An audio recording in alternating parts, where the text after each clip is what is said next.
Bismillahirrahmanirrahim. Assalamualaikum warahmatullahi wabarakatuh. Kak Syida, boleh mulakan? Okay. A'udzubillahi minasyaitonir rajim. Bismillahirrahmanirrahim.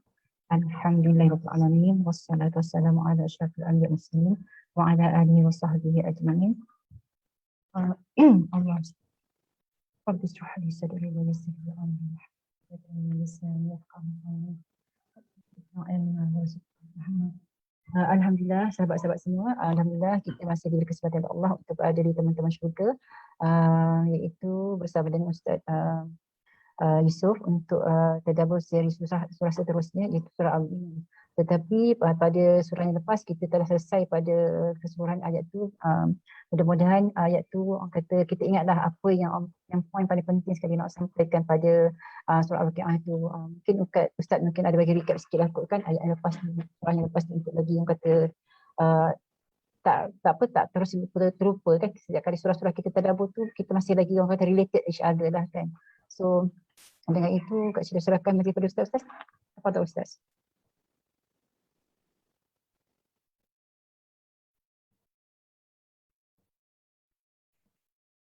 Assalamualaikum warahmatullahi wabarakatuh. Alhamdulillahi rabbil alamin. Wassalatu wassalamu ala asyrafil anbiya'i wal mursalin wa ala alihi wa sahbihi ajma'in. Asyhadu an la ilaha illallah wahdahu la syarika lah. Wa asyhadu anna Muhammadan abduhu wa rasuluhu. Allahumma salli wa sallim ala nabiyyina Muhammad wa ala alihi wa sahbihi wa man tabi'ahum bi ihsanin ila yaumiddin, amma ba'd. Muslimin dan muslimat rahimani wa rahimakumullah, tuan-tuan, puan-puan, ibu-ibu yang Allah rahmati. Lagi Allah kasih sekalian, alhamdulillah pada pagi ini kita sekali lagi dapat bersama-sama bertemu di atas talian Zoom dan FB Akademi Tadabbur Malaysia. Alhamdulillah, satu rahmat yang besar dari Allah Subhanahu wa taala dalam keadaan kita menyambut hari kemerdekaan. Marilah sama-sama kita memerdekakan diri kita daripada kita tidak memahami kandungan ayat-ayat Al-Quran. Kita bebaskan diri kita kepada kita memahami kandungan ayat-ayat Al-Quranul Karim, daripada kita tidak tahu kepada kita mengetahui. Jadi dalam banyak perkara yang kita tidak tahu, kita dapat tahu adalah tentang Al-Quranul Karim. Satu rahmat, kurniaan Allah yang besar yang Allah Ta'ala kurniakan kepada kita, iaitu kita diberikan peluang oleh Allah, kita diberikan kefahaman oleh Allah untuk kita memahami ayat-ayat Al-Quranul Karim. InsyaAllah pada pagi ini kita akan memulakan surah yang baru, iaitu surah Al-Mu'minun, ya, surah Al-Mu'minun, yang mana pengisian kita setiap hari Selasa ini bagi suratul Mu'minun ini seperti kebiasaan, tuan-tuan dan puan-puan, sila rujuk kepada nota yang telah dibekalkan kepada tuan-tuan dan puan-puan. Nota akan diberikan mengikut setiap siri ataupun sesi kelas. Yang mana pada pagi ini saya telah mengedarkan nota dalam bentuk Word yang telah di PDF-kan, yang muka suratnya berjumlah 20 halaman. Tak termasuk kepada halaman yang depan lah, cover dia tu. Jadi halaman yang bertulis bagi maklumat yang kita nak belajar lebih kurang ada 19 muka surat. InsyaAllah nanti pada setiap minggu tuan-tuan ambil, tuan-tuan print, dan akhirnya tuan-tuan dan perempuan kena membuat gabungan bagi kesemua nota yang diberikan kepada tuan-tuan dan puan-puan. Mohon maaf atas kekurangan pada bahan untuk kita merujuk dalam sesi kelas kita setiap minggu. Inilah kadar yang mampu yang dapat saya siapkan bagi memudahkan pembelajaran kita. Tidaklah seperinci yang sepatutnya. Jadi saya mohon ampun dan maaf pada tuan-tuan dan puan-puan. Jika maklumat di dalam nota itu ada kesalahan dan sebagainya, tolong maklumkan kepada pihak saya. InsyaAllah sama-sama kita betulkan, sama-sama kita ambil penambahbaikan. Baik, bagaimana nak dapat nota ni?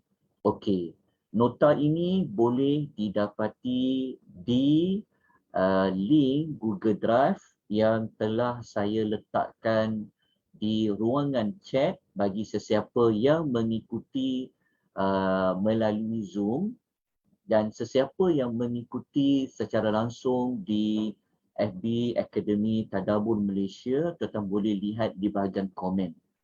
Di bahagian komen tu saya ada letakkan nota Suratul Mukminun, nanti masuk link di situ. Jadi minggu depan, minggu berikutnya gunakan link yang sama. Tapi kalau tak jumpa juga, tolong maklumkan.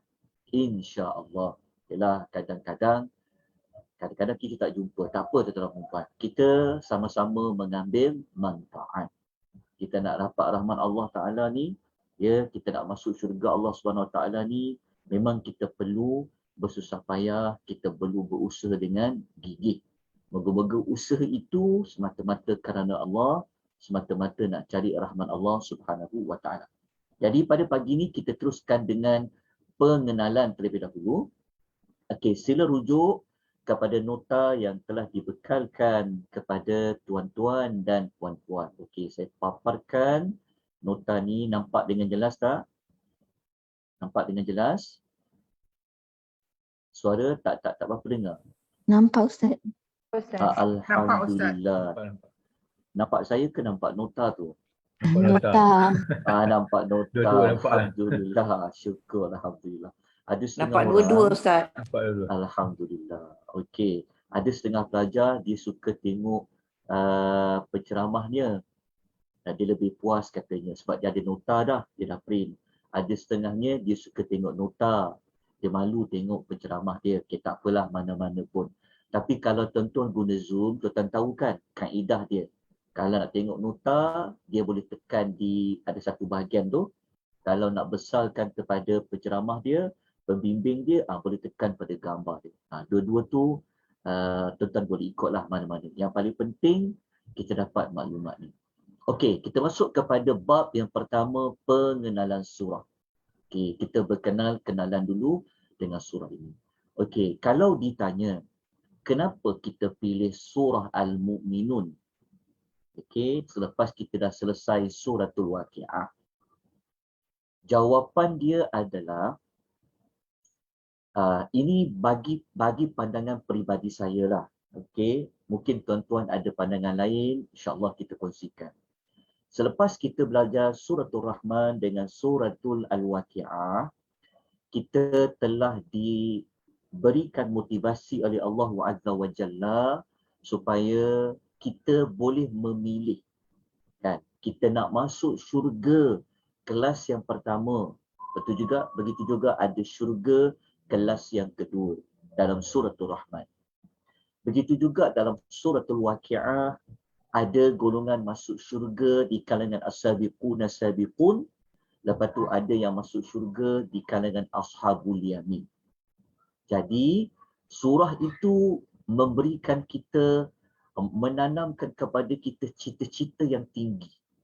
Tetapi nak masuk syurga, dia tidak boleh hanya harapan semata-mata.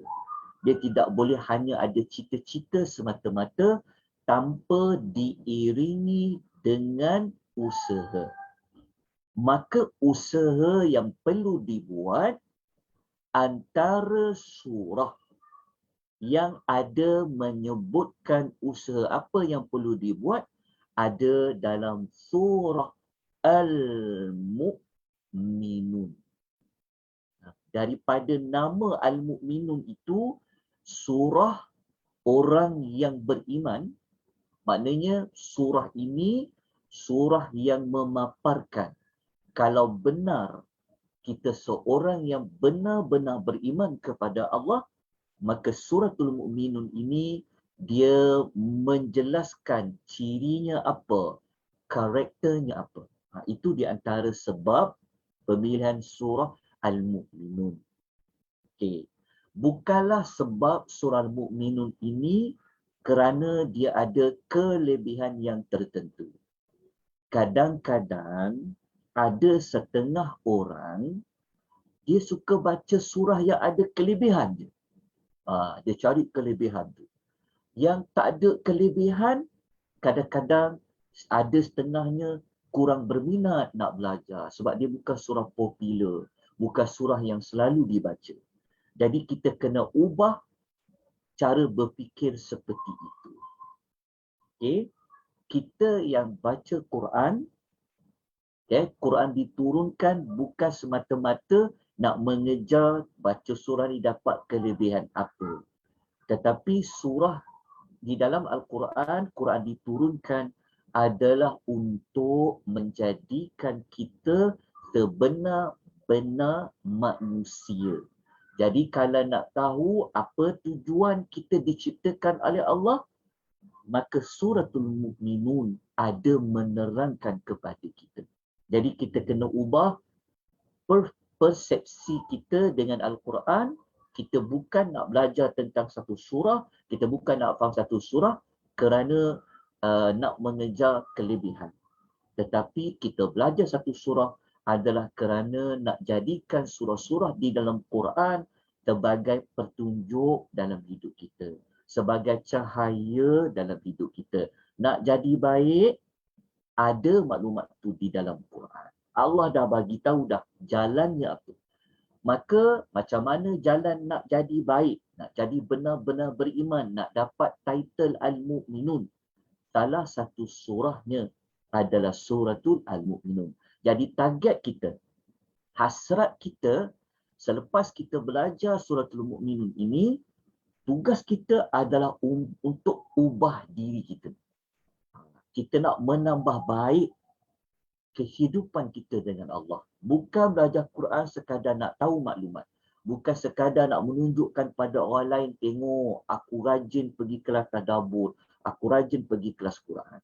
Kita belajar Quran, kita buat kelas Quran bukan nak menunjukkan, tengok apa badan kami, badan yang rajin buat majlis ilmu, tengok kami ni, bukan itu tujuan kita. Tujuan kita dengan Al-Quranul Karim adalah untuk kita menambah baik diri kita. Kalau betul tujuan dia, Allah akan bagi bimbingan tu. Kalau salah niat kita, memang takkan dapat. Sebab tu penting. Nak dapat sesuatu, ia bergantung kepada niat kita. Okay? Jadi memang suratul Mu'minun ni dia tidak ada kelebihan yang tertentu. Kalau kita nak tanya apa kelebihan saya baca suratul Mu'minun ini, tidak ada hadis yang sahih yang menyatakan kelebihan suratul Mu'minun ni baca ada kelebihan tertentu. Tidak ada. Tetapi suratul Mu'minun memberikan erti yang besar dalam hidup kita.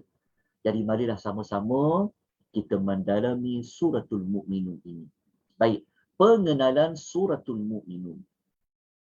Surah Al-Mu'minun ini kesemua ayatnya ada 118 ayat. Ada 118 ayat. 118 ayat ini adalah surah Makkiyah. Makkiyah bermakna surah yang turun sebelum Nabi SAW berhijrah ke Madinatul Al-Munawwarah. Jadi apabila kita tahu kategori surah ni, kita dah dapat gambarkan dah. Kita dah dapat tahu dah. Sebenarnya Allah Ta'ala nak suruh kita buat apa. Surah ni nak fokus tentang apa. Jadi surah ni dia surah Makkiyah. Nama Al-Mu'minun tu. Jadi surah ini adalah surah yang nak bimbing kita macam mana nak jadi orang yang beriman, sebenar-benar beriman. Kita tak nak bertemu dengan Allah Ta'ala suatu hari nanti, walaupun nama kita Nurul Iman ke, walaupun nama kita Iman pada nama, tapi pada hakikatnya kita bukanlah Al-Mu'minun. Kita tak nak macam tu. Biarlah kita bertemu dengan Allah dengan kita benar-benar mendapat gelaran Al-Mu'min. Baik, surah ini dalam tertib susunan Al-Quran, dalam tertib susunan surah dalam Quran, ia adalah surah yang ke-23. Okey. Yang surah ni dia duduk di antara surah Al-Hajj dengan Suratul Nur. Kalau surah An-Nur, surah nombor 24. Surah sebelum dia adalah surah Al-Hajj, iaitu surah yang ke-22. Jadi surah Al-Mu'minun ini surah yang diapit di antara surah Al-Hajj dengan surah An-Nur. InsyaAllah nanti kita belajar surah An-Nur. Kemudian dari sudut penurunan. Kalau yang tadi yang ke-23 penyusunan. Di sini dari sudut penurunan. Dari sudut penurunan, mengikut kajian di kalangan para ulama, menyebutkan surah Al-Mu'minun ni dia turun selepas suratul Al-Anbiya. Maknanya surah Al-Anbiya turun terlebih dahulu, kemudian barulah turun surah Al-Mu'minun. Kalau tuan-tuan nak catat maklumat tertib penurunan, dikatakan surah ini surah yang ke-74. Surah yang ke-74 diturunkan oleh Allah selepas surah Al-Anbiya. Kemudian dari sudut muka surat, kalau kita nak rujuk Quran, Suratul Mu'minun 118 ayat ni dia berada pada muka surat 342 sehingga 349. Tolong semak ya, muka surat 342 sampai 349. Suratul Mu'minun ni surah yang dimulakan dengan Allah memberikan satu kenyataan. Surah ni surah yang dimulakan dengan pengkhabaran. Maknanya Allah nak mengkhabarkan, Allah nak memberitahu sesuatu. Jadi surah ni dia surah yang dimulakan Allah Ta'ala bagi tahu kepada kita semua ada orang Allah bagi tahu pengkhabaran apa? Kena tengok ayat yang pertama. Ayat pertama Allah mengkhabarkan bahawa orang-orang yang beriman ini dia telah berjaya. Itulah pengkhabarannya. Maknanya Allah nak bagi tahu kepada kita pada ayat pertama, sesungguhnya orang yang benar-benar beriman ini dia telah berjaya. Itulah khabar. Itulah yang Allah nak bagi tahu kepada kita.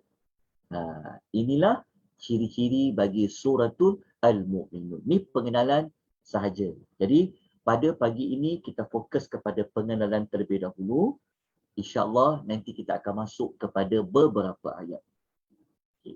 Kita terus pergi kepada tujuan surah. Bab yang kedua kita nak belajar surah ini sebenarnya apakah objektif dia? Maksud surah ni apa sebenarnya? Tujuan dia apa? Maknanya kita yang belajar 118 ayat ni, Allah Ta'ala nak menyebutkan tentang perkara apa? Okey.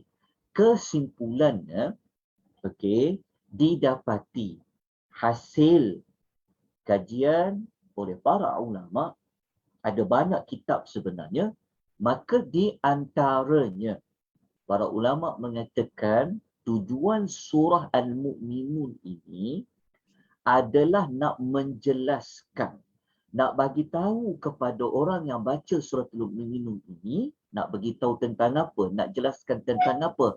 Tentang kejayaan. Okey, saya kena cover suara sekejap. Okey, tentang kejayaan. Tentang kejayaan. Okey, ambil kata kunci. Okey, suratul Mukminun ni sebenarnya Allah Ta'ala nak bagi tahu tentang orang yang berjaya. Kejayaan. Setiap daripada kita semua nak berjaya. Kan, pesan anak-anak belajarlah rajin-rajin, study elok-elok, kan. Betul tak? Ibu bapa sangat gembira jika tahu anak-anaknya berjaya dalam peperiksaan, dapat masuk universiti, dapat pelajar terbaik, apa pun. Semua suka pada kejayaan. Tetapi kejayaan yang sebenar-benar berjaya bukan di dunia.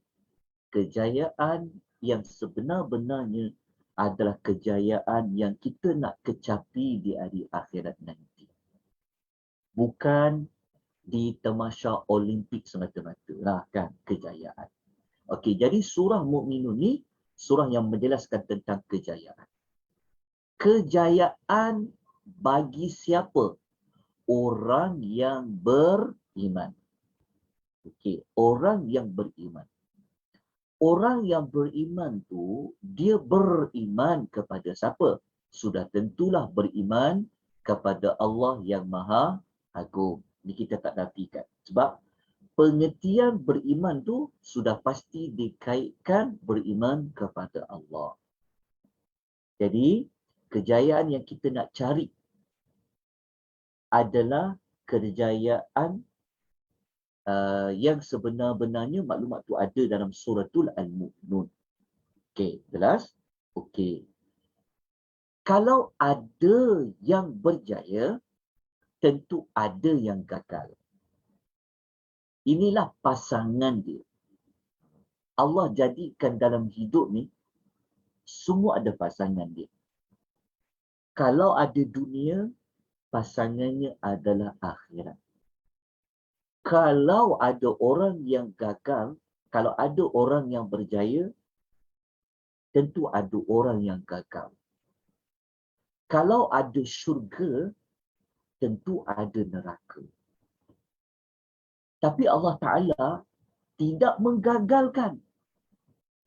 Kena faham? Kita faham. Memang Allah cipta tu ada kegagalan. Maksudnya memang ada tempat orang-orang yang gagal. Tetapi kegagalan tu bukan Allah Ta'ala ciptakan orang tu memang gagal. Tetapi mereka inilah sebenarnya yang mencari kegagalan itu. Nanti dekat suratul Mukminun kita akan tunjukkan bukti dia. Bukti dia. Okay, dapat dua maklumat. Suratul Mukminun surah yang bagi tahu kepada kita. Jadi kalau kita baca suratul Mukminun ni, Allah Ta'ala nak bagi tahu kepada kita, kan, Allah berbicara dengan kita, kan, walaupun kita bukan Nabi, dengar tentang, kita bukan Nabi Musa, boleh mendengar kata-kata Allah secara direct, kan, tetapi kita boleh mendengar dengan hati kita pada ayat Quran yang turun. Jadi kalau kita baca suratul Mukminun, Allah bagi tahu, engkau yang baca suratul Mukminun ini, engkau telah dipaparkan dengan manusia yang berjaya dan ada manusia yang gagal. Jadi Allah Ta'ala bagi pilihan kepada kita. Kamu nak pilih yang mana? Kamu nak pilih orang yang berjaya ke? Kamu nak pilih menjadi orang yang gagal? Kan? Kita pun tepuk dada kita, tanya iman kita, kan? Tentulah saya nak jadi orang yang berjaya, ya Allah. Jadi Allah Ta'ala kata, kalau nak menjadi orang yang berjaya, tirulah, ikutlah ciri-ciri orang yang berjaya dalam suratul Mukminun. Kalau kamu nak tengok apakah faktor-faktor orang yang gagal kepada Allah, maka ada dalam suratul Al-Mu'minun. Okey, ini tujuan dia. Tanam baik-baik tujuan ni, sebab tujuan inilah yang akan bimbing kita. Kenapa saya patut baca suratul Mukminun? Sebab sebelum ni, kita mungkin hanya baca selalu jadi zikir harian kerana ada kelebihan tertentu. Tetapi kita ubah sudut pandang kita yang lebih luas adalah kita nak kecapi kejayaan. Buat apa kita baca Quran banyak, fadail, duk baca nak azab kubur lah, baca surah ni nak sekian-sekian dan dapat syafaat lah. Tapi tak buat apa-apa, tak bertindak apa-apa, just baca saja. Sikap tak berubah apa-apa, sebenarnya dia belum lagi dapat memenuhi ciri-ciri tersebut. Macam kita kata, macam kita sebut, saya nak jadi orang berjaya, saya nak jadi orang berjaya, cita-cita saya. Dia sebut pada mulut dia. Tapi pada tindakan dia, di sinilah sudut pandang yang benar apabila kita baca Al-Quranul Karim. Okey. Saya minta tuan-tuan tulis tujuan kedua.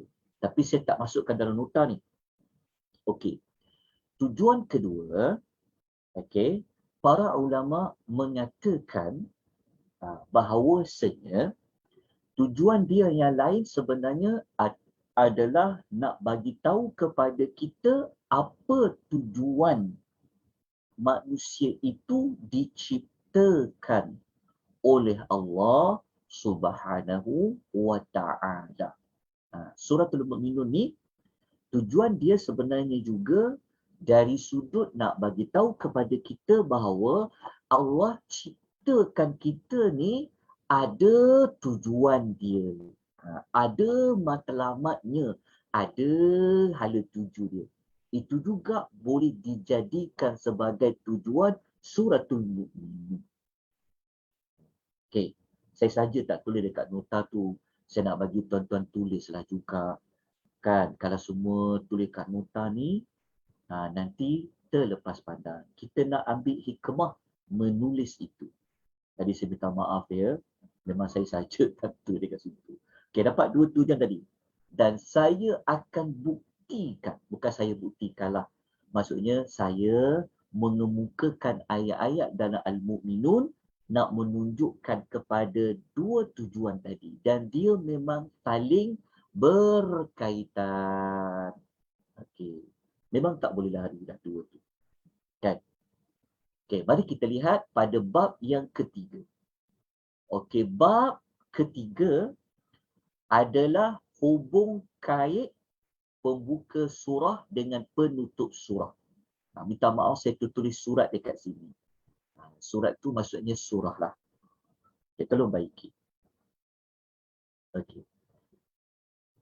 Kita ini dipanggil kaedah apa? Ni dipanggil kaedah kita nak cari kesimpulan dia terus. Ni cari cepat nak belajar surah-surah dalam Quran. Kita tengok pembuka, okey, kita tengok pembuka surah, okey, dan kita tengok penutup dia. Ada kesimpulan dia. Okey. Jadi kelas ni tamat hari ni lah sebab kita tahu pembuka dan penutup. Okey, bukan. Kita tengok ya. Okey, saya buka audio bagi tuan-puan ya. So kalau siapa nak bertanya soalan boleh terus tanya. Okay. Kita tengok terus kepada pembuka dan penutup. Okay. Pelan-pelan kita belajar. Yang paling penting faham. Dan boleh faham tujuan surah, nampak tujuan surah ni seolah-olah kita hafal 118 ayat suratul Mu'minun. Sebenarnya. Kan? Kenapa orang nak belajar tadabbur ayat, tafsir ayat? Sebab dia nak faham. Tapi jenuh nak tunggu ayat satu. Dahlah kelas tu seminggu sekali. Kan, minggu lepas yang dah belajar tu engkau ingat ke? Tak ingat dah. Tapi tak apa ya. Guru-guru zaman sekarang ni dia kena sabar dengan anak-anak murid dia. Kan? Okey, tak apa. Kita tengok pembuka surah. Okey. Saya tak naklah serius sangat belajar. Mungkin ada yang tersenyum-senyum kan. Macam cakap dekat saya je Ustaz tu. Okey, tak adalah. Okey, kita tengok. Pembuka surah. Okey, pembuka surah kita tengok ayat yang pertama. Okey, ayat yang pertama, nanti kita akan ulas ayat ni. Tapi kita nak tengok maklumat pada pembuka dia. Okey, pembuka surah ni dimulakan dengan a'udzubillahi minasyaitonirrajim. Bismillahirrahmanirrahim. Qad aflahal mu'minun. Okey, Allah kata qad, sesungguhnya telah berjayalah orang-orang yang beriman. Jadi pembuka surah ni sebut tentang apa? Sebut tentang ada orang yang berjaya. Okey, Allah mulakan dengan orang yang berjaya. Okey. Jelas? Okey. Kemudian surah ni pula, okey, dia diakhiri dengan maklumat apa? Okey, diakhiri maksudnya penutup. Surah Al-Mu'minun ini dia diakhiri dengan bab apa? Kejap. Saya gunakan underline, saya gunakan pensel dekat online ni supaya lebih nampak. Okey, walaupun dia ambil masa sikit nak garis, tetapi saya nak bagi tu ternampak jelas. Waktu belajar kelas online ni dia tak sama belajar secara berdepan-depan. Memang kena gigih banyak belajar online ni. Okay. Paling penting faham, dapat sesuatu kelas kita pada pagi ni. Okey, lepas tu diakhiri. Penutup surah ni kita ambil ayat 117. Okey, walaupun ayat hujung dia last kali 118, tapi kita boleh katakan juga 117 ni penutup surah Al-Mu'minun diakhiri pasal apa? Innahu la yuflihul kafirun. Diakhiri dengan sebut tentang apa? Orang yang tidak akan berjaya. Maknanya akhir surah Al-Mu'minun sebut tentang orang yang gagal. Berbeza dengan pembuka. Kalau pembuka surah Al-Mu'minun, okey, pembuka suratul Mu'minun disebut tentang orang yang telah berjaya. Nampak? Nampak tak dia punya pembuka dan penutup? Okey, siapa yang berjaya ni? Ini clue dia. Orang yang beriman. Siapa yang gagal tu? Orang yang kafir. Jadi, kita nampak dah. Kan? Kesimpulan suratul Mu'minun ni nak sebut tentang apa? Kalau kita gabungkan pembukaannya sebut tentang orang beriman yang berjaya, penutupnya kata orang kafir yang gagal, kesimpulan dia adalah itu yang pergi kepada tujuan surah.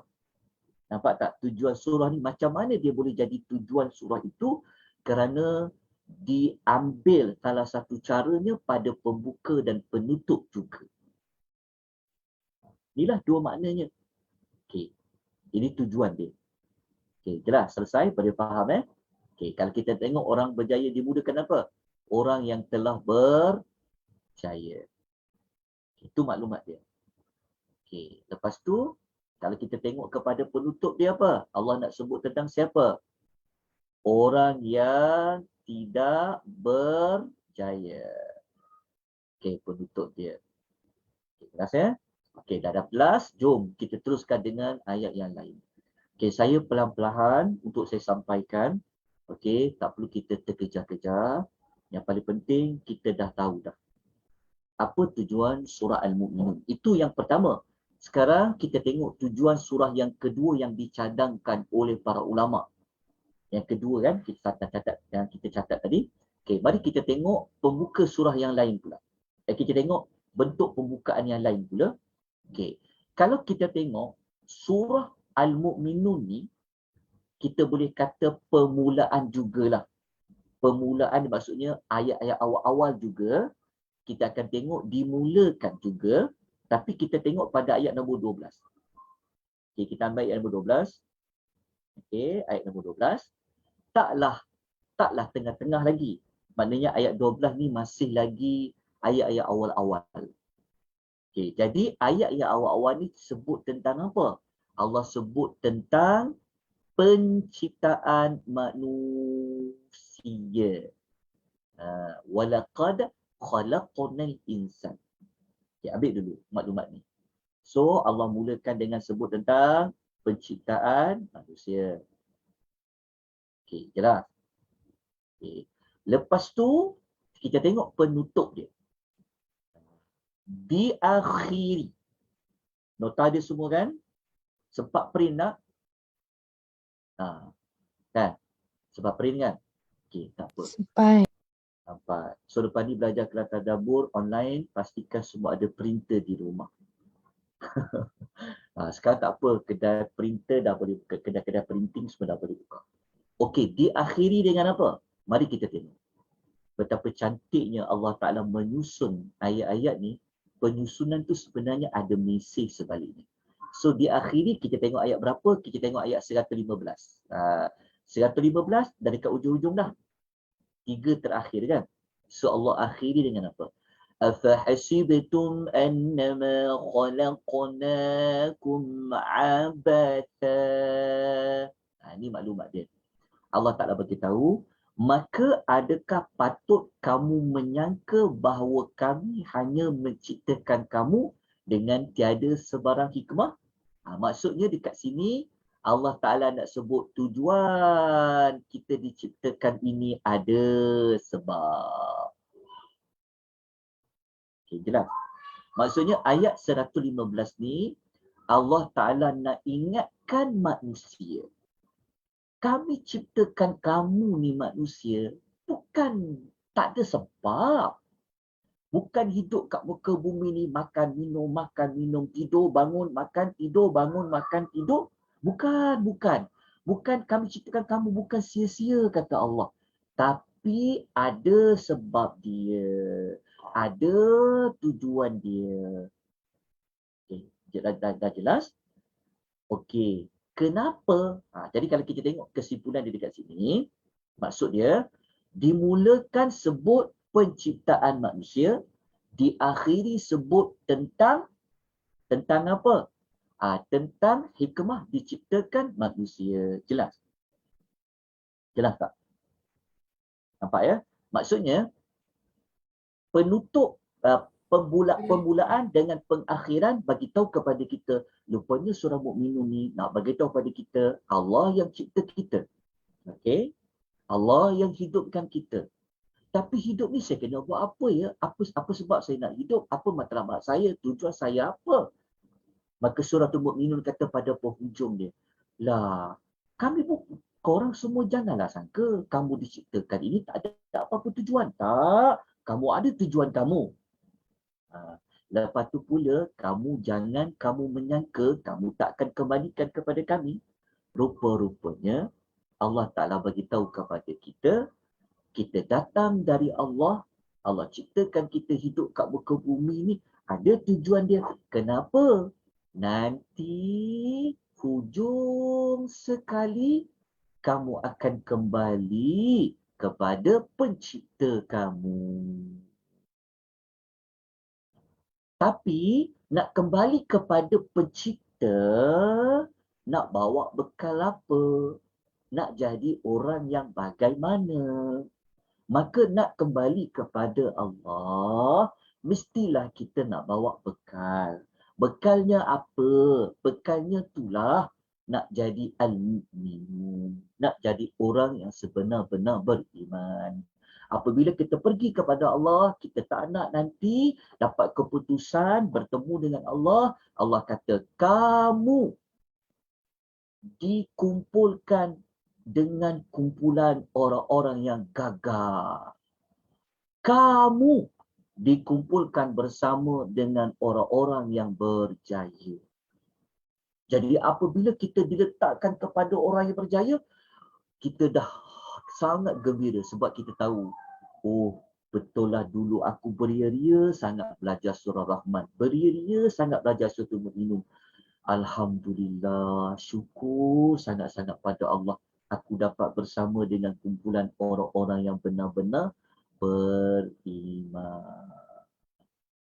Okay, itulah sebabnya kita nak belajar Suratul Mukminun. Okay, habis boleh faham? Jelas? Tadi kalau orang tanya, kenapa baca surah Al-Mukminun? Kan? Beza dah kita jawab. Kalau dulu kita jawab, oh surah Mukminun ni ada banyak kelebihan tau. Okey, pada kita beza dah kita jawab. Saya baca suratul Mukminun ni sebenarnya saya nak jadi orang yang benar-benar beriman. Saya nak tiru kejayaan orang-orang yang beriman. Jadi kita baca suratul Al-Mu'minun. Okey, tuan-tuan dah jelas ya? Okey, cukup dengan maklumat ini. Okey, sekarang saya nak buat kesimpulan pada pembuka dan penutup. Tadi nota tu dah ada dah. Saya dah letakkan tajuk hikmah dia. Jadi hikmah dia kita tahu tadilah. So, daripada kesimpulan pembuka dan penutup tadi, permulaan dengan pengakhiran tadi, Allah Ta'ala nak jelaskan hikmah penciptaan manusia. Kalau tuan-tuan dan perempuan nak tahu, kan, surah, kalau tuan-tuan dan perempuan, ibu-ibu, ayah-ayah sekalian, okey, surah yang paling detail, surah yang paling terperinci, okey, yang cerita peringkat-peringkat manusia ini diciptakan oleh Allah dan bermula daripada tanah sampai kepada mati, surah Al-Mu'minun. Siapa nak tahu macam mana Allah ciptakan manusia ni bermula daripada tanah sampailah air mani, dia punya peringkat sampailah dia lahir jadi orang, kan? Surah Al-Mu'minun lah surah yang paling terperinci. Tak ada maklumat tu dalam surah yang lain. Kenapa jadi macam tu? Inilah isu dia. Kenapa dalam suratul Mu'minun Allah Ta'ala perincikan ayat-ayat pasal penciptaan manusia ini berbeza dengan surah-surah yang lain? Mesti ada sebab. Orang yang faham Quran, dia tahu ayat tu, dia akan cari sebab dia. Maknanya itulah hikmah yang kita belajar dekat pembuka penutup tadi. Maknanya Allah Ta'ala nak beritahu pada kita, kan, itulah hikmahnya dari sudut penciptaan manusia. Kan dicerita panjang lebar dalam surah Mu'minun, kamu diciptakan oleh Allah, antara sebab dia juga nak bagi tahu engkau tu manusia, ada sebab kau jadi manusia, itu hikmah dia. Okey. Maknanya okey, secara tak langsung begini. Orang kafir, dia sama tak macam orang beriman itu Allah Ta'ala ciptakan? Sama je. Tuhan yang sama ciptakan. Daripada tanah yang sama. Daripada atuk dan nenek yang sama. Daripada Adam, daripada Hawa. Semua sama. Tapi kenapa boleh gagal? Kenapa? Kenapa boleh tak berjaya? Di situ telah memberikan makna kepada kita. Kamu semua ni sama saja manusia. Dari Tuhan yang sama. Maknanya Allah Ta'ala, dia bagi peluang kepada manusia semua sama. Semua sama. Allah bagi peluang, semua manusia sama. Dia dapat peluang dapat hidayah, dia dapat peluang kenal Allah, dapat peluang kenal pencipta dia. Nanti waktu kita baca dekat sinopsis, kita akan lebih nampak lagi maklumat tersebut. Okey.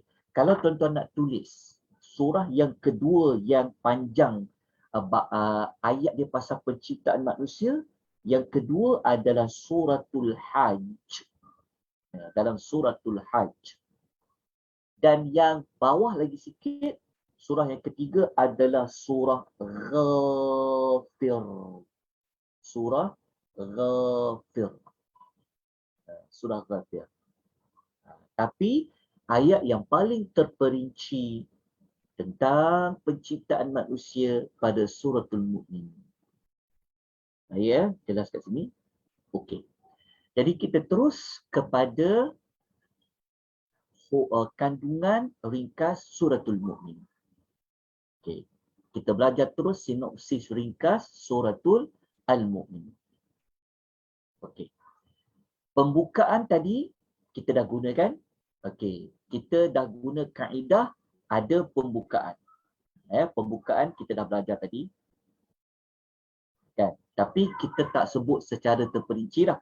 Okey, pembukaan suratul Mu'minun, nanti kita akan belajar tentang orang yang berjaya, kan?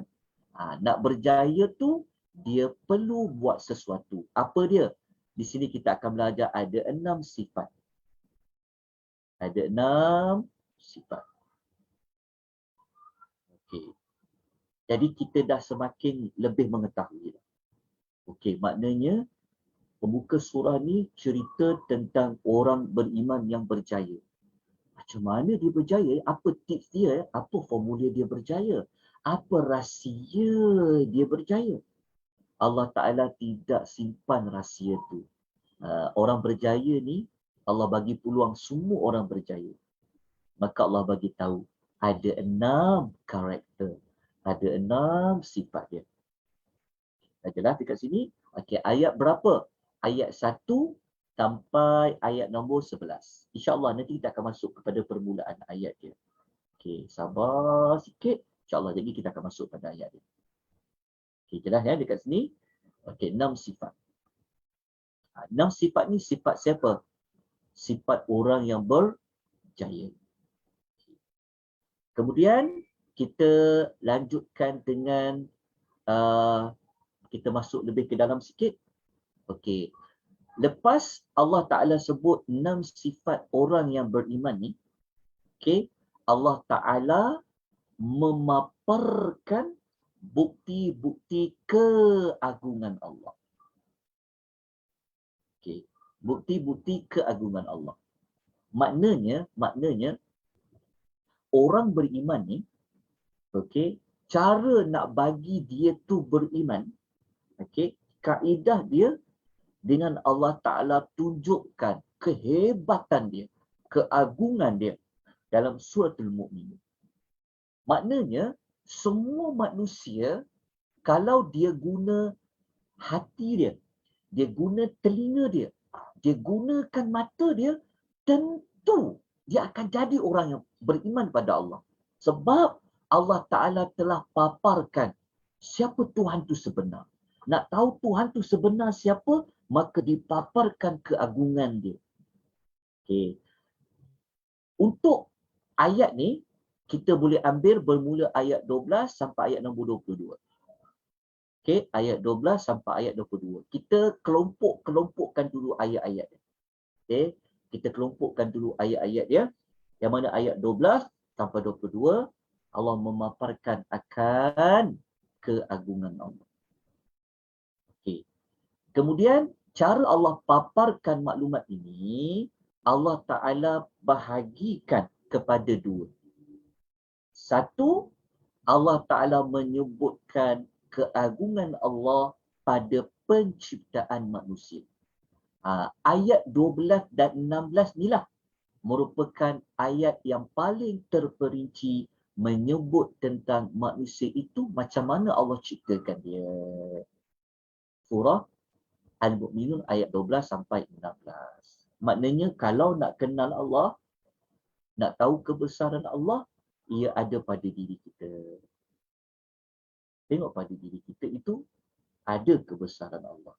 Tengok pada orang di hadapan kita. Tengok orang di sekeliling kita, dekat situ ada kebesaran Allah, keagungan Allah.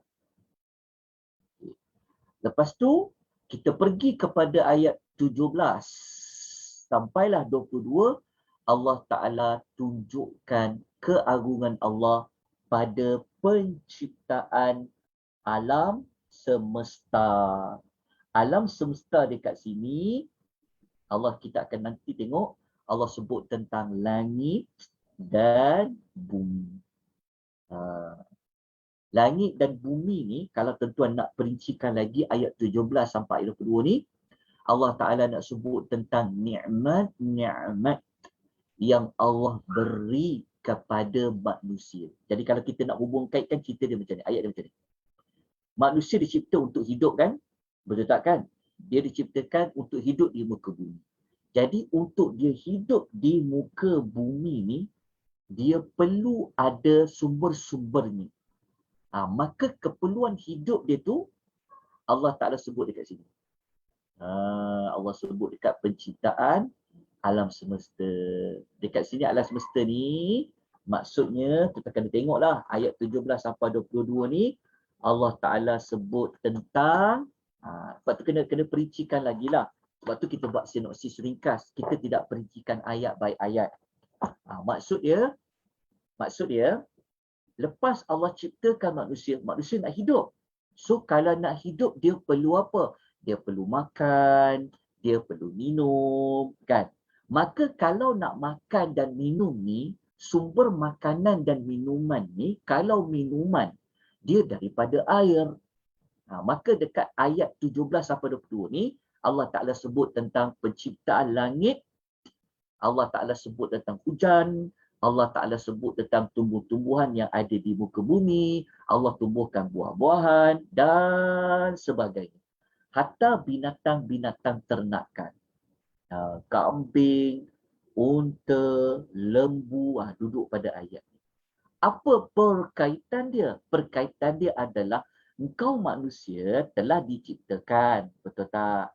So, kalau nak hidup, perlukan sumber nak hidup. Okey. Alam semesta ni kena turulah langit dan bumi lah. Sebab kita buat bersih ringkas. Okey. Secara tak langsung, dua-dua maklumat ini, dia akan bawa sebenarnya nak menunjukkan kepada apa? Sekejap Okey. Dua-dua maklumat ini sebenarnya dia nak menunjuk kepada apa? Nak menunjuk kepada keagungan Allah. Maklumat nak tunjuk apa? Keagungan Allah. Sebenarnya. Okey, jelas. Bukan Allah Ta'ala paparkan, Allah Ta'ala sebut, suruh manusia berfikir, renung, hayati, bukan semata-mata sebut. Tapi pada pemahaman itu akan membawa kepada mengagungkan Allah Subhanahu wa Ta'ala. Okey, jelas? Nampak kan? Okey. So, kalau dah percaya bahawa Allah itulah satu-satunya sumber yang menciptakan manusia dan yang menghidupkan manusia, yang bagi manusia hidup kat muka bumi ni dengan langit dan bumi tadi, maka akan membawa kepada ini. Maka dia akan bawa kepada dekat sini. Ni. Dia akan bawa dekat sini. Maknanya kalau dia percaya tentang Allah Ta'ala Esa tu, maka manusia akan buat 6 sifat ni. Kenapa tak perkaitan dia? Ataupun kalau kita nak letakkan ke bawah ke atas, kan maksud dia macam ni. Okey, untuk kuatkan manusia 6 sifat ni, untuk kukuhkan manusia tentang 6 sifat ni, kan, maka cara dia nak kukuhkan, renunglah ayat selepas dia. Boleh. 2 kaedah. Kita boleh tengok daripada ayat selepas pergi ke sebelum, ataupun yang sebelum pergi kepada ayat yang berikutnya. Itu dipanggil teknik untuk menghubung kaitkan. Okey. Jelas dekat sini? Okey, kita lanjutkan lagi dengan ayat berikutnya. Okey, kita ringkas saja sebab kita pun sinopsis ringkas. Okey, tapi saya tak baca satu persatu lah. Sebab tu sepenting saya sediakan nota. Okey, kita lihat dekat sini. Lepas Allah Ta'ala paparkan manusia ni jadi dari Allah, manusia hidup ada sumber-sumber dia. Lepas tu menariknya ayat 23 sampai ayat nombor 56 Allah cerita pasal siapa? Allah Ta'ala cerita pasal Rasul-Rasul. Kenapa agak-agak? Apa perkaitan dia? Perkaitan dia. Okey, Rasul dekat sini nanti kita akan sebutlah. Rasul dekat sini banyak. Okey, nanti kita akan sebutkan. Okay, nampak tak dia punya tu? Okey, apa perkaitan Rasul dekat sini dengan penciptaan manusia tadi tu? Petunjuk. Ya, jazakillah. Maknanya Allah Ta'ala nak bagi tahu kepada manusia, engkau nak berjaya dihantar Rasul-Rasul yang memberi tunjuk ajar. Kalau pelajar-pelajar semua nak berjaya, kan, semua ada peluang berjaya, ada cikgu-cikgu. Pelajar yang dengar cakap cikgu, pelajar yang ikut cakap cikgu, dia buat apa cikgu tu suruh, maka dia percayalah. Tapi kalau anak murid yang tak buat kisah tentang nasihat cikgu, cikgu ajar main-main, buat tak peduli, maka dia akan gagal. Maknanya, kalau orang yang gagal, tak boleh salahkan lagi Allah. Tak boleh salahkan lagi cikgu. Sebab koranglah yang memilih jalan untuk gagal. Jadi Allah Ta'ala nak bagi tahu kepada manusia bahawasanya semua manusia ni sama je. Semua manusia ini pernah dihantar rasul-rasul. Itu sebab tu ayat tu disebut pasal rasul. Okey. Maka rasul yang pertama yang Allah sebut dalam surah Al-Mu'minun ni kisah Nabi Nuh. Okey. Lepas tu kisah Nabi Hud sampai Nabi-Nabi yang lain lah. Yang ni kita tak perlu baca lah sebab tuan-tuan ada nota tu. Lepas tu penting adanya nota tu. Okey. Dia punya isu dia. Okey, saya tunjukkan pada tuan-tuan perempuan. Saya minta tuan-tuan salin ya. Okey, isunya begini. Walaupun hantar Nabi Nuh, Allah hantar Nabi Hud, Allah hantar Nabi Harun, Nabi Musa.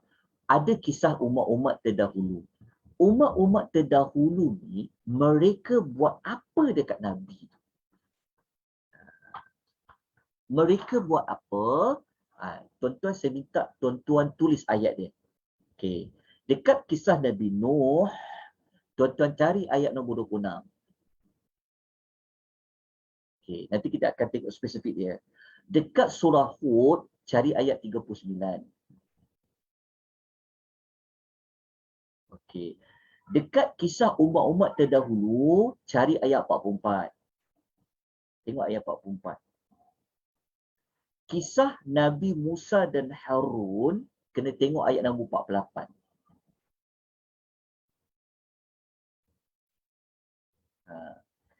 Ayat-ayat ni kenapa? Ayat-ayat ini menunjukkan walaupun Allah hantar Rasul tu, mereka ni menolak, tak percaya Rasul-Rasul ni. Sebab tu ayat ni ada. 26, 39, 44 dengan 48. Nanti baca. Tengok di dalam yang saya nyatakan. Sebab tu saya bagi nota awal-awal. Nanti tuan balik, nanti tengok apa yang saya sebutkan. Maknanya suratul Mu'minun ni, kita sebut tadi kan, penciptaan manusia tadi kan. Okey, maknanya tidak lagi boleh disalahkan Allah apabila kamu jadi gagal. Sebab apa? Sudah terbukti. Sudah terbukti. Rasul hantar, tapi apa tindak balas kamu? Kamu buat apa dekat Rasul tu? Maka Allah datangkanlah Nabi Nuh, Nabi Hud. Nanti kita akan cerita secara terperinci lah. Kenapa Nabi Nuh dulu, baru Nabi Hud. Nanti kita akan sebutlah jadi perincian dia. Okey, jadi secara tak langsung, kalau kita letakkan pada orang beriman. Okey, secara tak langsung begini. Kalau kita nak berjaya, nak jadi orang yang benar-benar beriman, betul tak? Nak berjaya, kena dengar cakap siapa?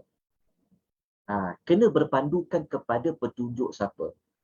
Berpandu kepada petunjuk para Rasul. Dalam masa yang sama, Allah Ta'ala bagi tahu bahawasanya walaupun Rasul dah hantar, tapi ada orang tak percaya, maka kamu gagal.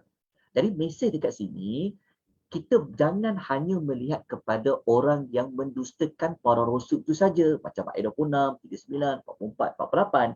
Tetapi sebaliknya, satu sudut lain, Allah Ta'ala beritahu kepada kita, kalau kau betul-betul nak berjaya, kan, maka kau ikutlah kata rasul tu, ikutlah petunjuk rasul tu. Kerana semua rasul tu, dia membawa misi yang sama. Itu maksud dia. Okey, telah dekat sini. Okey, ada pertanyaan. Okey. Kita teruskan kepada maklumat yang berikutnya. Tak perlu kita cerita satu persatu sebab nanti pun kita akan masuk ayat berayat. Okay. Kita terus kepada kandungan berikutnya. Okay. Kandungan berikutnya ni, okay, Allah Ta'ala menyebutkan semula, ni yang paling penting dekat sini. Ayat 57 sampai 62 ni. Okay, ayat 57 sampai 62 ni Allah sebut sifat-sifat lain. Sifat-sifat lain ni tuan-tuan tahu tak sifat apa dekat sini? Sifat dekat sini kita akan belajar nanti iaitu orang yang cepat. Dia bersegera dalam buat kebaikan. Allah dah hantar Rasul. Siapa cepat bertindak, itu dia panggil yusari'u fil khairat. Ada kaitan dengan suratul Al-Waqi'ah juga. Kan? Kada as-sabiqun orang yang mendahului. Maka suratul Mu'minun Allah ada sebut sifat-sifat lain bagi orang beriman. Mereka ini ada beberapa sifat lain lah. Antaranya mereka cepat-cepat untuk melakukan khairat, iaitu kebaikan. Okey. Kita ringkaskan. Lepas tu panjang lagi lah. Ayat 63 sampai 77 sampailah. Okey. Kalau ayat yang dekat 63 sampai 77 ni kan.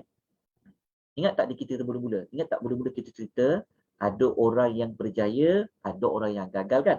Kalau dekat part ni, dekat bahagian ni Allah cerita tentang orang berjaya. Bermula part dekat sini pula, yang dekat sini, tengok ada satu lagi tak dia punya bawah dia tu.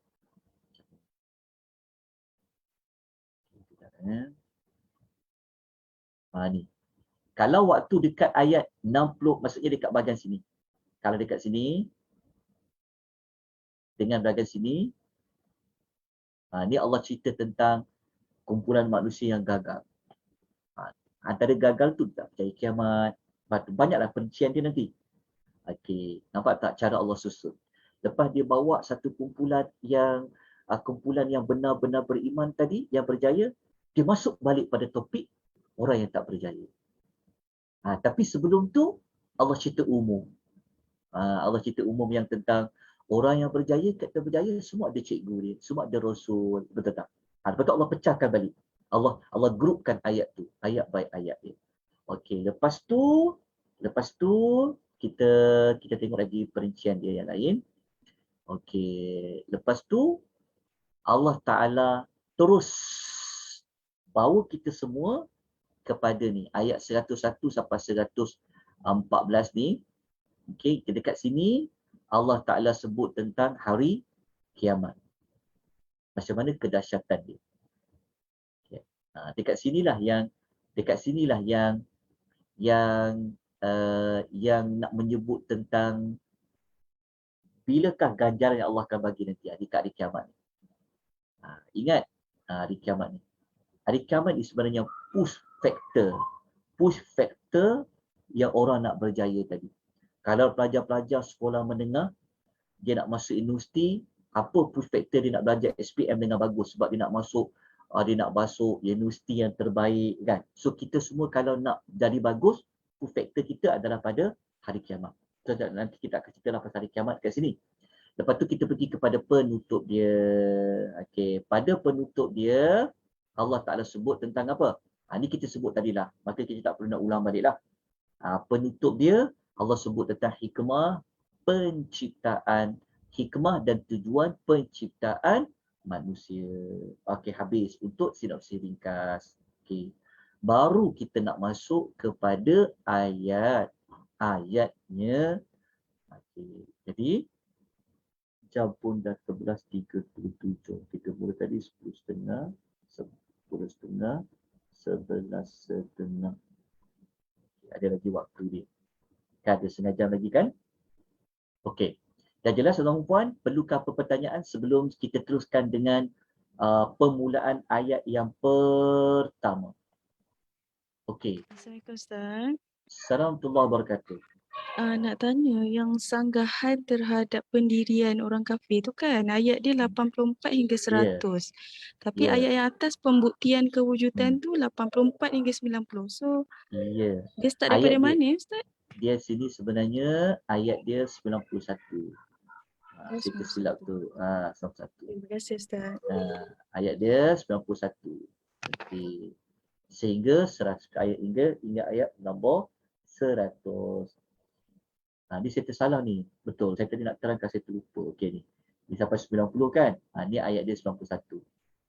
Sampai nombor 100. Okey. Ada apa-apa pertanyaan lain sebelum kita teruskan pada ayat yang pertama? Kita dah masuk kepada latar belakang. Kita terus pergi kepada ayat dia. Okey. Kalau tidak ada persoalan, kita terus kepada ayat yang pertama. pertama. Okey, saya akan besarkan untuk gambar dan gambar ajar di sana.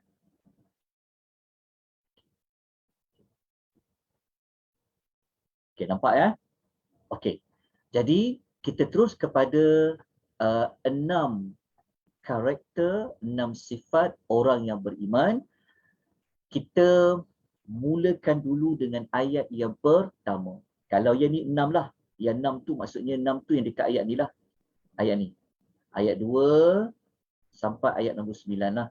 Okey, tapi kita tak masuk lagi pada ayat 2. Kita mulakan dulu dengan ayat yang pertama. Ya, kita mulakan dengan ayat yang pertama terlebih dahulu. Ustaz, skrin tak berubah. Skrin tak berubah maksud dia tu tak faham. Sekejap. Ha, Skrin dah berubah kan? ya. Dah. Okey. Skrin dah berubah dah. Okey Pak. Sebab saya resume tadi. Okey. Jelas ya? Dapat ya? Okey. Kita terus pergi kepada, jadi tuan-tuan tengok kotak-kotak ni, ini kita hala tuju kita belajar. Kita nak belajar ayat kedua pasal apa, ayat 3 pasal apa, ayat 4 pasal apa. Ini pun akan ambil beberapa siri.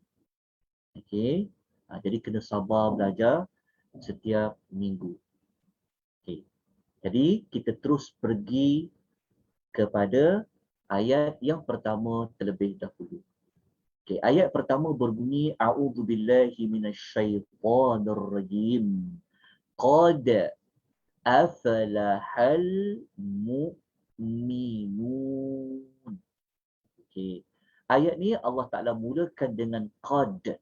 Qad akan bermaksud pengukuhan, penegasan, maksudnya sesungguhnya. Okey, sesungguhnya telah. Sebab qad ni dia memang masuk dia untuk telah. Okey, qad sesungguhnya telah. Okey, aflaha berjayalah. Siapa dia? Al-mu'minuna, orang-orang yang sentiasa beriman. Okey, kenapa saya letakkan perkataan sentiasa? Kerana al-mu'minun ni dia adalah kata nama. Orang-orang yang sentiasa dia beriman. Letak sentiasa tu lebih tepat bagi al-mu'min. Jadi ni ayat pertama kita fahamlah. Cuma apabila kita masuk kepada tadabbur, kita nak perincikan ayat kenapa Allah guna qad. Okey, qad membawa makna apa? Okey. Qad tengok pada tafsiran dia. Okey. Menurut menurut Pak Quraish Shihab dalam Tafsir Al-Misbah, beliau mengatakan qad mengandungi makna kepastian. Gariskan perkataan ini. Ini penting. Kepastian ni maknanya pasti. Maksudnya orang yang beriman, yang berjaya tu dia bukan sekadar sebut saja tak, tapi memang pasti. Qad tadi tu dia membawa makna untuk tahqiq, membawa makna untuk menunjukkan confirm, pasti. Tu jadi makna pada qad tadi. Qad memang dia membawa maksud pada sesungguhnya. Ini semua orang faham. Sesungguhnya ni peranan dia adalah untuk mengukuhkan, menegaskan. Tetapi menegaskan ni dia membawa maksud ni. Menegaskan ni sebenarnya dia nak membawa maksud penegasan yang pasti. Ambil dua maklumat tu. Qad untuk menegaskan atau taukid, tapi dalam masa yang sama dia nak mengatakan pasti. Kepastian. Dia bukan menegaskan tak pasti, tapi menegaskan dengan membawa maksud pasti. Okey, jelas dapat dua makna tadi. Maknanya taukid plus dengan tahqiq, penegasan dengan pasti. Allah tahu yang kata ni qad ni. Allah Ta'ala kalau tak guna qad pun dah pasti dah. Sebab Allah yang cakap. Tetapi untuk menekankan, nak Allah Ta'ala nak tunjulkan, nak paparkan kan. Macam kita nak, kalau kita nak tegaskan ayat ni mungkin kita garis ke, kita warnakan. Tapi cara Allah Ta'ala nak tegaskan ayat ni, nak bagi kita lebih nampak kan, maka Allah Ta'ala gunakan pada penegasan pengukuhan qad. Qad ini maksudnya sesungguhnya, tetapi membawa makna tahqiq, iaitu satu kepastian. Maknanya kalau kita benar-benar jadi orang beriman, pasti dan betul-betul kita akan berjaya. Itulah maksud yang Allah Ta'ala nak bagi tahu pada kita. Okay, jelas Okey, mudah je ayat ni. Assalamualaikum Okey. Ustaz. Assalamualaikum warahmatullahi wabarakatuh. Ya. Boleh tanya ke? Boleh. Sentiasa ni maksudnya dia macam fi'il mudhari' ya? Bukan. Bukan Jawapan dia ya. Tapi pada part ni dia al-mu'minun ni dia bukan kata kerja. Nanti kita akan terang dekat sini. Okey. Dekat sini. Dekat sini. Okey, tak apa. Kepada bertanya itu tak apa, kita terjawab. Sama je. Okey, dia begini.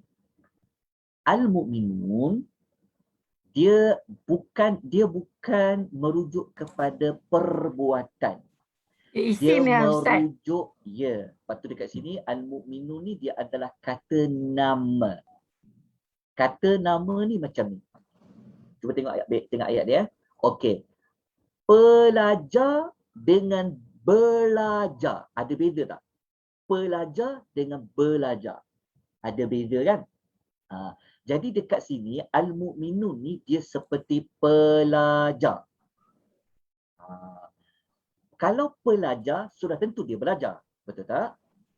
Berbeza kalau belajar dengan pelajar. Jadi dekat ayat mu'minun ni, dia merujuk kepada gelaran kata nama. Kata nama bagi orang beriman. Kalau Allah guna kata nama orang beriman, dia berbeza dengan amanu.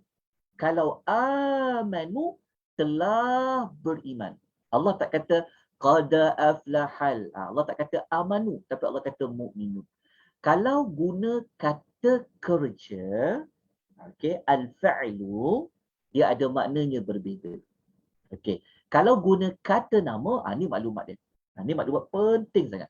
Kalau Allah guna kata nama, ia adalah sesuatu yang tetap dan tidak berubah. Ambil maklumat ni. Lepas ni, kalau jumpa perkataan yang kata nama, dia sama macam surah Al-Kafirun. Sama je. Al-Kafirun. Al-Kafirun tu dia adalah kata nama bagi orang yang kafir. Kan ada surah Al-Kafirun kan? Qul ya ayyuhal kafirun. Kenapa Allah guna kafirun? Maknanya sesuatu yang tetap ataupun tidak berubah. Maknanya orang tu kafir sampai bila-bila. Dia tak keubah. Begitu juga al-mu'minun, maknanya orang itu sentiasa beriman. Lepas tu kita dapat perkataan sentiasa beriman. Maknanya dia tak berubah. Dia sentiasa dia beriman. Dia tetap beriman. Sentiasa dia beriman. Tapi kalau Allah guna kata kerja macam amanu, telah beriman, dia boleh membawa kepada makna sesuatu yang berubah-ubah ataupun tidak tetap. Sebab kalau guna macam ni, kalau okey, kita bezakan ya. Pelajar dengan belajar. Belajar dia terikat pada waktu. Betul tak? Okey, belajar. Dia belajar. Belajar tu maknanya mungkin baru hari ni nak belajar. Semalam tak belajar. Ataupun dia belajar terikat pada waktu. Ingat je, kalau dia kata kerja, dia terikat kepada waktu. Waktu ni kan dia boleh berubah-ubah. Dia berbeza kalau Allah kata dia kata nama. al-kafirun, al-mu'minun, al-munafiqun. Al-fasiqun. Dia tak berubah. Maknanya sampai bila-bila. Jalan kat situ. Cuma ada beza sikit lah kalau dia fa'lul al-mudhari'. Tapi kalau masuk kata kerja, dia terikat dengan makna ini. Itu saya menjawab soalan tadi. Perlahan-lahan kita belajar. InsyaAllah nanti kita lebih faham lagi. Okey. Ada soalan lain sebelum kita nak teruskan lagi dekat sini. Ayat pertama ni. Okey, ni dah jelas? Okey, sekarang kita maknanya pada ayat pertama ni Allah Taala kata apa? Kalau kamu semua jadi al-mu'minun, kata Allah, pasti kan kamu akan berjaya. Kamu akan mencapai kejayaan. Dia berbeza dengan kita kan. Pelajar-pelajar kan yang belajar keluar universiti kan. Dia dapat first class contoh, tapi belum tentu ada kerja. Betul tak? Kan? Dia belajar pandai dekat universiti, dapat anugerah dekan.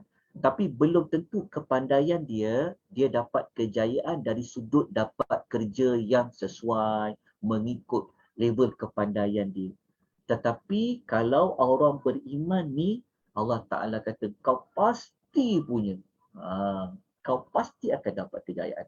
Jadi cara Allah Ta'ala nak menekankan kalau kau jadi orang beriman, kau pasti akan berjaya, itulah penggunaan perkataan qad. Okey, sekarang kita nak cari apa makna aflah. Aflaha. Okey, perkataan aflaha memang kita terjemahkan dia yang berjaya.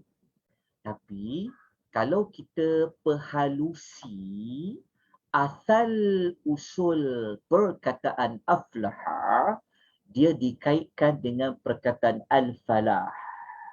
Okey, apa makna al-falah? Al-falah asalnya maknanya sesuatu yang kena belah. Belah. Dia panggil al-falah. Okey, jelas saya sebut ha tu. Dia bukan kha, al-falah. Okey, dia asalnya al-falah ni dia adalah belahan. Maknanya dia dikaitkan dengan usaha membelah. Okey, belahan. Jadi daripada perkataan al-falah ni asalnya belahan, dia boleh dibahagikan kepada dua. Okey, kadang-kadang daripada perkataan al-falah dia boleh ubah dengan disebut al-fallah. Kalau disebut al-fallah, dia akan membawa makna petani. Orang yang bercucuk tanam. Dia panggil al-fallah. Farmer. Tapi kita kena ambil perkataan root word kepada al-falah. Petani ni apa? Fa-lam-ha. Falah. Tapi kalau kita tambah satu huruf alif, lepas tu ada syaddah dia, al-fallah membawa maksud petani. Okey. Ada kaitan tak petani dengan belah? Ada berkaitan tak? Antara petani dengan belah. Apa kaitan dia? Maksudnya petani, kenapa dia kaitkan dengan perkataan al-falah? Kerana petani, kalau dia nak dapat hasil, dia kena cangkul tanah tu, dia kena korek tanah tu, dia kena belah tanah tu. Maksudnya petani ni, dia bukan duduk tak buat apa-apa. Tetapi dia kena bercucuk tanam. Sebenarnya dia nak kaitkan dengan belahan ni, maksudnya dia nak kaitkan dengan ada usaha. Sebab tu kenapa petani dia panggil al-falah? Kerana petani yang berjaya nak dapat hasil, dia kena usaha, dia kena korek tanah tu, dia kena belah tanah tu. Lepas tu dia panggil al-falah. Maksud lain, kalau dia bunyi al-falah saja, al-falah saja, dia tidak ada sabdu. Macam kita azan tu lah, hayya 'alal falah. Marilah menuju kejayaan. Jadi al-falah ni maksudnya dapat menghasilkan sesuatu. Keberhasilan. Okey. Apa kaitan keberhasilan dengan belahan?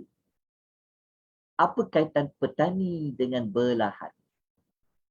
Maknanya, dua-dua maklumat ni memerlukan kepada usaha. Bukanlah hayya 'alal falah, marilah menuju kejayaan, tak buat apa-apa. Dia kena faham sebelum tu. Hayya 'alas salat, marilah mengerjakan salat. Lepas tu baru marilah menuju kejayaan. Ada kaitan dengan salat. Maknanya kalau kau tak salat, macam mana kau nak berjaya? Sebab apa? Sebab nak dapat sesuatu, dia perlu ada usaha. Seperti mana petani, dia panggil al-falah, kan ada kaitan dengan isu kejayaan tadi tu, kerana petani ni memang berpenat lelah. Sebab tu namanya al-falah. Ada kaitan dengan perkataan al-falah. Jadi, oleh sebab itu, ayat ni Allah Ta'ala dia sebut tentang qad aflaha. Qad aflaha. Dia terikat dengan perkataan falah. Falah. Jadi maknanya Allah Ta'ala kata pasti punya orang yang benar-benar beriman, dia akan berjaya.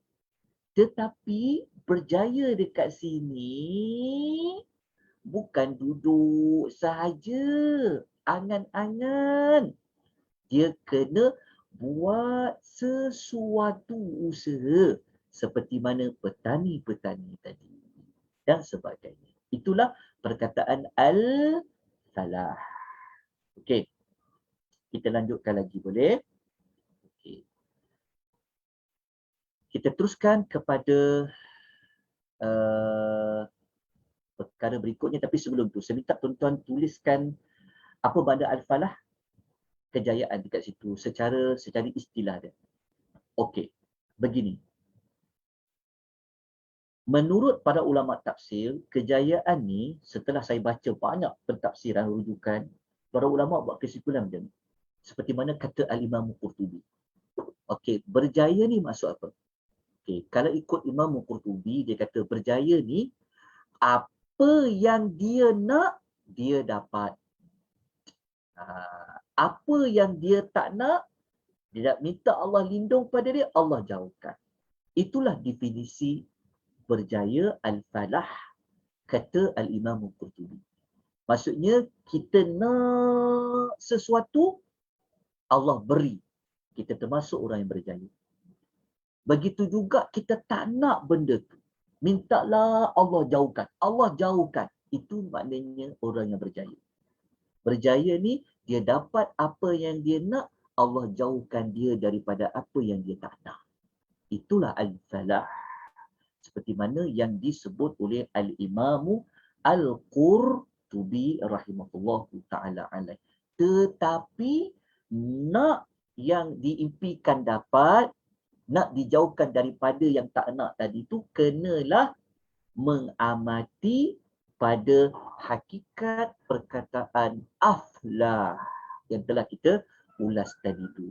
Oleh sebab itu dekat nota tu kita nyatakan keberhasilan ni dapat apa yang nak, Allah jauhkan daripada apa yang kita tak nak, Allah jauhkan kita, boleh dapat pada dua tempat. Kadang-kadang dekat dunia dapat apa yang kita nak. Kan? Contoh, kita nak hati kita tenang, kan? Betul tak? Jadi orang beriman ni, Allah janji hati dia akan dapat ketenangan kalau ingat Allah. So kalau dia dapat apa yang dia nak dekat dunia lagi, Allah dah boleh beri kejayaan itu. Tetapi kejayaan yang sebenar-benarnya adalah di hari akhirat. Sebenar-benarnya. Tetapi keberhasilan itu boleh dapat pada dua sudut. Okey. Kita lihat di sini pada ayat yang terakhir sebelum kita tangguhkan penulisan kita pada pagi ini. Di dalam nota ini, tuan-tuan lihat di sini, saya menggunakan pendekatan bertanya soalan. Moga-moga boleh ikuti. Okey, kalau orang tanya, Sebab tadi kita kata kejayaan sebenar yang sebenar-benarnya adalah di hari akhirat. Kita nak kuatkan maklumat itu dengan dalil. Okey, kalau kita tengok dalam surah Al-Imran ayat 185. Bagaimana Allah Ta'ala kata orang berjaya ni sebenarnya hakikatnya macam mana? Ini Allah kata, A'udzubillahi minasyaitonir rajim. Faman zuhziha 'anil nar wa udkhilal jannata faqad faz.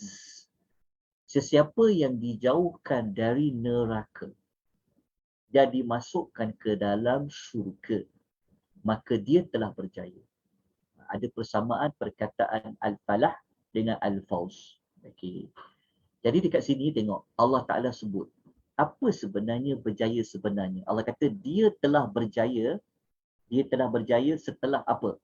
Yang pertama, Allah jauhkan dia daripada api neraka. Ini yang kita semua nak minta jauhkan, betul tak?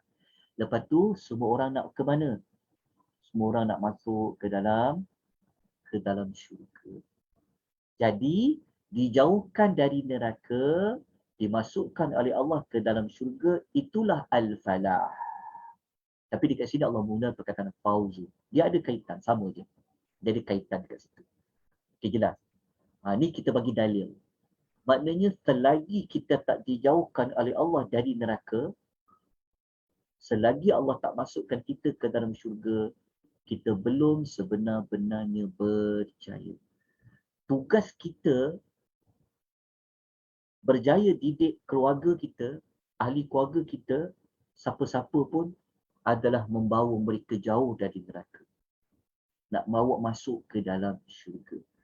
Bukanlah berjaya dah, anak-anak aku semua belajar, dah masuk universiti, dapat kerja yang baik, kita pun kata berjaya dah aku. Sebenar-benarnya, tugas kita yang sebenar-benarnya adalah nak bawa ahli keluarga diri kita, ahli keluarga kita jauh dari neraka, dimasukkan ke dalam syurga. Itulah kejayaan yang sebenar-benarnya. Okay. Allah Ta'ala kata pada ayat pertama, pasti kalau kau jadi orang yang beriman, kau akan berjaya. Berjaya maksudnya apa? Berjaya dapat apa yang dikehendaki, dijauhkan oleh Allah daripada apa yang tak dikehendaki. Inilah jawapan dia. Okay, kita ambil satu lagi ayat sebelum kita teruskan. Okey. Siapa yang dapat maklumat ni, dia berjaya ni, tahu tak? Dia punya tahap kejayaan dia. Tuhan kata apa? Baca surah An-Nisa ayat 13. Allah kata apa?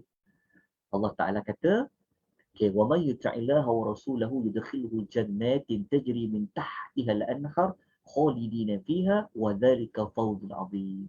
Allah kata, dan sesiapa yang taat kepada Allah dan Rasulnya akan dimasukkan oleh Allah ke dalam syurga yang mengalir dari bawahnya beberapa sungai, mereka kekal dekat dalam tu. Allah kata apa? Zawazalikal fawzul azim. Allah kata itulah kejayaan yang amat besar. Kejayaan amat besar apa? Apabila Allah masukkan ke dalam syurga. Masukkan Allah Ta'ala masuk kita ke dalam syurga, itulah kejayaan yang paling besar sekali yang Allah Ta'ala beri kepada seorang hamba. Kejayaan yang amat besar ni, kalau nak dapat, kena lihat pada ayat yang berikutnya. Oleh sebab itu, Al-Imam Ibnu Katsir ketika dia mengulas ayat yang pertama ni, dia kata mereka telah mendapat kejayaan, kebahagiaan dan memperolehi keberuntungan. Okey. Lepas tu dia sebut satu lagi dekat sini, dia kata mereka itulah orang-orang mukmin yang mempunyai sifat-sifat seperti berikut. Sifat-sifat seperti berikut itulah nanti kita akan masuk pada ayat yang kedua. Jadi kita kena masuk pada minggu depan. InsyaAllah gunakan nota yang sama. Jadi Alhamdulillah pada pagi ini kita telah diberitahu oleh Allah Subhanahu Wa Taala, Allah menyampaikan berita gembira kepada orang-orang yang beriman, kalau dia benar-benar beriman, Allah Ta'ala pasti akan memberikan dia kejayaan tersebut di dunia dan juga di hari akhirat. Tetapi aflaha tadi hanya boleh dapat kepada orang yang al-mu'minun. Tapi macam mana nak jadi al-mu'minun? InsyaAllah pada ayat yang kedua nanti pada minggu depan kita akan kupas satu persatu. Jadi kalau nak tengok terlebih awal, tengok dekat kotak ni. Saya dah letakkan di dalam kotak ni. Okey, nanti baca dulu pada ayat 2, nanti baca pada ayat 3, baca pada ayat 4. Okey, nota yang tuan-tuan dapat di tangan tentara perempuan tu hanya sampai ayat 4 saja. Minggu depan saya akan bagi nota tambahan untuk 3 sifat yang berikutnya. Jadi nota tu hanya ada ayat 2, 3 dan 4. Jadi inilah ciri pertama. Ini ciri kedua. Ini ciri ketiga. 4,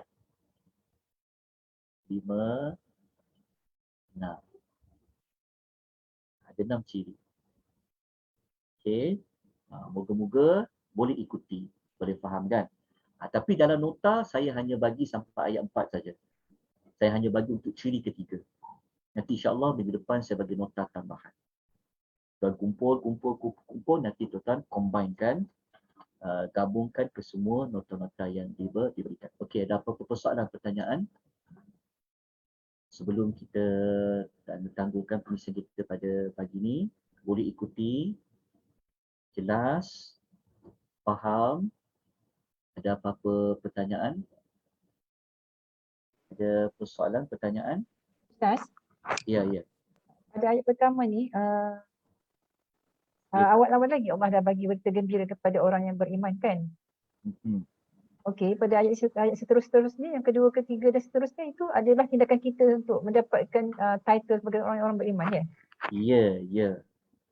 Ayat yang kedua sampai ayat berikutnya itulah tindakan yang kita kena ambil setelah kita tadabbur ayat yang pertama tadi.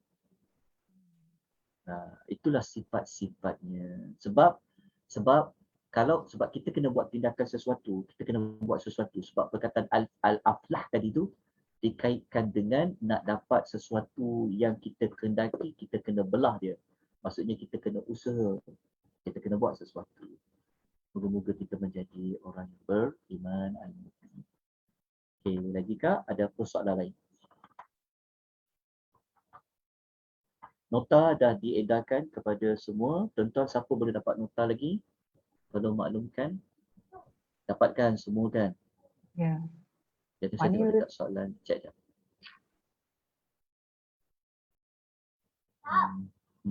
Okey, tak ada soalan dekat sini.